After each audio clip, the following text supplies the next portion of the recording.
Nesse instante a gente está em Teutônia, que é a 24 quilômetros, né, da cidade, né, de Roca Salles. A gente está aqui porque Roca Salles está totalmente destruída, a cidade.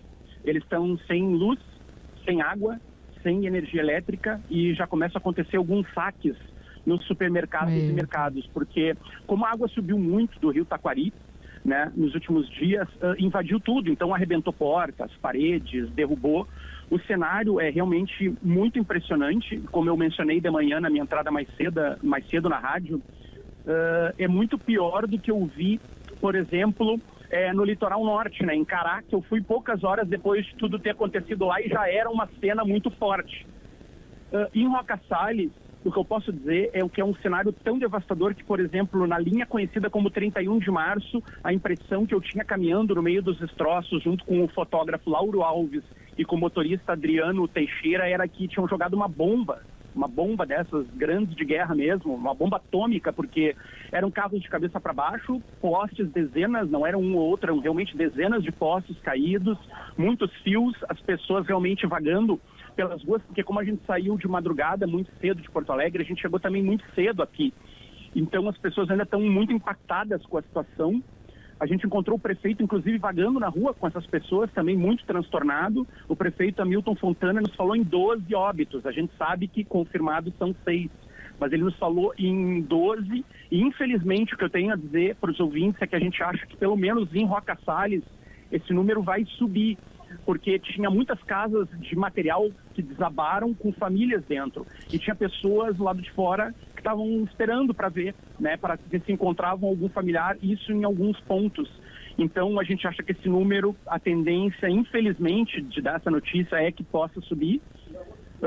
O posto da Brigada Militar na cidade foi totalmente destruído, não tem como a Brigada trabalhar lá, foi completamente arrasado, a água subiu realmente muito, né, na cidade. A gente encontrou, por exemplo, um casal, a Renata Aldrovan de Iora e o Luciano Luiz de Iora. Eles estavam me contando na frente da casa que foi totalmente destruída, que eles casaram há um mês e eles haviam ganhado essa casa de presente de casamento. E aí eles estavam na frente da casa destruída e eles estavam me dizendo que não sabiam nem onde iriam dormir, né? Então é uma situação realmente dramática. Não sobrou nada, pelo que você contou, né? É como se uma bomba tivesse atingido a cidade e tem destroços, tem as coisas destruídas. Isso, porque assim, nos fios pendurados, altos, que um fio é alto, né? Um fio de eletricidade tinha sofá pendurado nos fios, a água subiu demais, né? Assim, ó, fica até difícil a gente entender como as pessoas escaparam quando a água subiu muito, tiveram que ir para algumas localidades mais altas, porque realmente o cenário é muito forte visualmente falando, é muito impactante. Agora há pouco aqui a gente se encontrou com a Cristina Ranzolin e a equipe da RBS TV, que pararam num ponto de encontro aqui em Teutônia com a gente, que eles também iam seguir para lá. Nós estávamos explicando um pouco o roteiro e já antecipando um pouco do cenário que eles iam encontrar.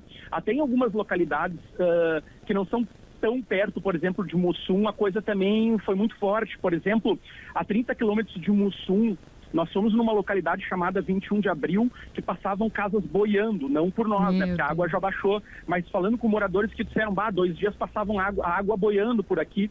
Um serralheiro estava contando pra gente, né? E é incrível como todas as pessoas com quem a gente tem contato, entrevista, estão impactadas. São pessoas que moram há 30 anos aqui no Vale do Taquari, 40, sabem que o rio pode transbordar, mas mais uma vez, né, um rio sai do seu leito, né, e com a força do vento sobe muito e com muita força, né? E então devastou essa cidade e a gente não sabe, nessas primeiras horas da manhã praticamente só estávamos nós ali, né, de equipe de reportagem, ainda não tinham ali, não tinha assim, digamos assim, as forças da Defesa Civil, dos bombeiros, tudo organizado, porque ainda, né, eram as primeiras horas da madrugada, então as pessoas também estão muito sem saber o que fazer, porque tu perdeu a tua casa, tu chega ali, tu não tem luz, né, não tem mais tua casa, né, às vezes pra onde tu vai, né? Sim, elas estão vagando, não sabem direito para onde ir. Inclusive, eu gostaria de dizer no ar, infelizmente as pessoas lá de Roca Salles não vão conseguir ouvir porque estão sem sinal, mas assim, tem um local que está se organizando aqui perto que se chama Sociedade Esportiva Cultural de Ano Bom, que fica na localidade que também se chama Ano Bom. Nesse local, eles estão começando a receber vários donativos aqui no Vale do Taquari e estão pedindo muito material de limpeza, de construção e até móveis eles estavam pedindo. Pelo que a gente viu lá, já chegou bastante roupa. Eles até estavam dizendo que roupa não é mais prioridade, mas qualquer ajuda para a população aqui de Roca Salles, nas localidades do interior, desculpa, ao redor. Desculpa, vai ser importante porque as pessoas perderam absolutamente tudo.